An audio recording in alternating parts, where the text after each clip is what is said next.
ભાગ લેવો જોઈએ એની માહિતી મેળવવા માટે આપણે બધા ભેગા થયા છીએ કે તમને લોકોને રોજ વાનગી તો બનાવતા જો પણ ખ્યાલ ન હોય શેમાંથી શું મળે છે, ખરેખર આપણે શું વાનગી લેવી જોઈએ, આપણે સગર્ભા હોઈએ ત્યારે, ધાત્રી બનીએ ત્યારે, નાનું બાળક હોય એને કઈ વાનગી આપવી જોઈએ એ તમને માહિતી આપવા માટે આજે તમને ભારતીબેને બધાને ભેગા કર્યા છે.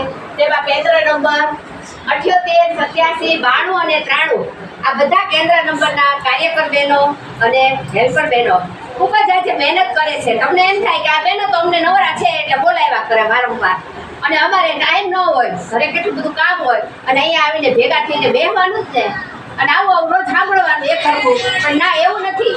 આજે તમે લોકો જો આવશો તો તમને ખ્યાલ આવશે કે ખરેખર આપણે કઈ રીતે રહેવું જોઈએ, કઈ રીતે જમવું જોઈએ, કઈ રીતે બાળકને રાખવું જોઈએ. તમે એક વખત આવો, તમે સાંભળો તો જ તમને ખ્યાલ આવે. એટલે આજે આપણને